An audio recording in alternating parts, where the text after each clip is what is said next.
In the age of COVID, businesses have changed what they've done in the past to survive the present. But New Belgium is looking to the future and what problems may lie ahead. It wasn't the snow or the cold temperatures that closed campus. It was ice as thick as this brick that caused many students to fall, some even getting fractures. The only way you're going to get through these doors for CSU men's basketball 5th sellout game of the season is by buying a seat online, where one ticket is going for the price of a season package. Every year it is a scramble to find a winter overflow space. Both the city and rescue mission hope that one day there will be a designated building to meet capacity needs. This is the city to building one of these facilities.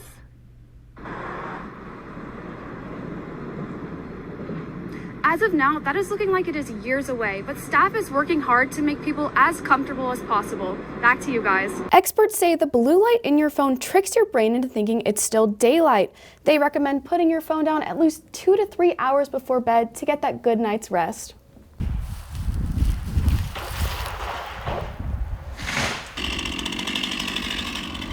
It's a sport few have heard of, and others question if it is a sport at all. But CSU's logging team is determined to make their mark. People hear about it, they're like, oh really? That's really cool. I didn't know that CSU had a team. Joey Long, a senior at the university, has been surrounded by logging all his life. I grew up in the green industry. My mom and dad have owned a landscape company for 20 plus years. I was kind of raised for this, I guess you could say. The taxing physical demand of the sport means members must be dedicated. My dad grew up on farms and ranches and chopping wood, chopping firewood. When I was explaining to him what I'm doing here, he laughs at me and says, "You're out there doing that for fun?" I'm working for free pretty much, so it's taught me to love the work more. I never want to leave a practice or a competition and think, I wish I would have worked harder. COVID chipped away at many aspects of the college experience. This is no different for the team who just had their first competition since 2019. It was really a first for almost everybody on all the teams. Excitement and nerves were evident even over the roar of the chainsaws. Participants like Joey thrilled to showcase their hard work. There's not any bad loggers, you know. If you're coming out here and working, then you're a good logger in my eyes. Food insecurity is a silent virus that runs rampant across college campuses. But here at CSU, Rams Against Hunger is using their new food pantry to help those in need. There is a resource here. It's for everybody. It's part of your CSU experience.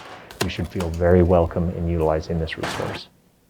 For some students like pantry employee Giovanni, their biggest worry isn't where the next party will be, but where their next meal will come from.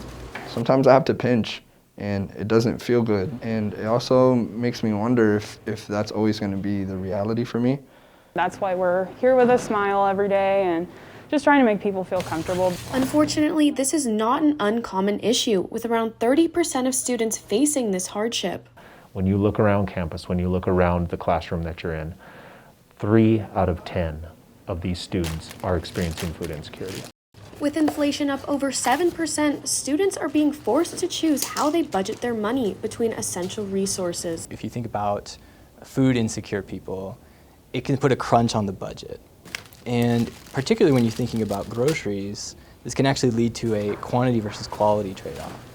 As prices rise, so does the stigma and confusion around what it means to be a food insecure college student. Being hungry it's not a rite of passage, right? That shouldn't be normalized as this is what I have to do to get a degree. Rams Against Hunger understands how quickly students like Giovanni can find themselves in this situation. Programs like this make me feel more comfortable about it. They help to fill the gaps when I can't. We're all one pandemic, one medical bill, or one job loss away from being food insecure ourselves. Half of the winter nights in Fort Collins reach freezing temperatures, and with a homeless population of over 300, the need for shelter is dire, especially for guests like 80-year-old Eli. I'm homeless.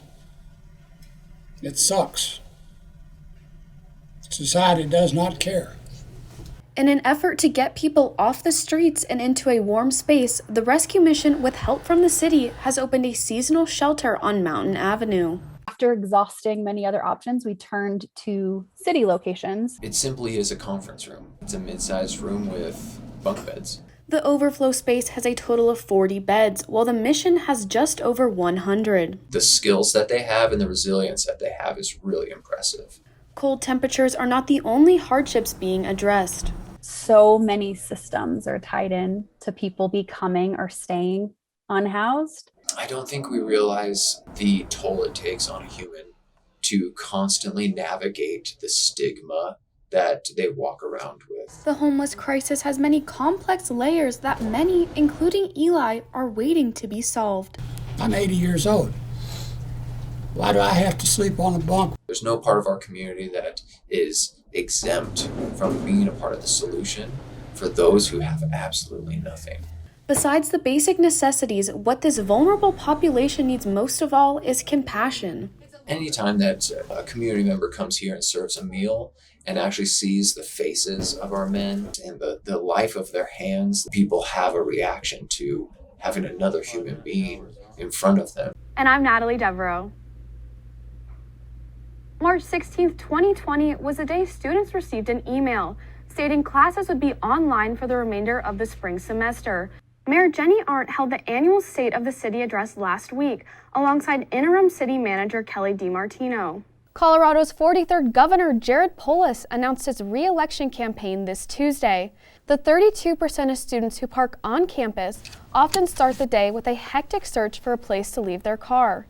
It is no secret students have grievances with campus parking. Colorado weather definitely has a mind of its own. Oh, for sure, you could say that again. And up next, because of Larimer County now falling below a moderate level, CSU President Joyce McConnell, Fort Collins woke up to a winter wonderland Wednesday morning with over 8 inches of snow. Hooters School District, Front Range Community College, and Colorado State University traded in books and lectures for sleds and skis as all campuses were closed.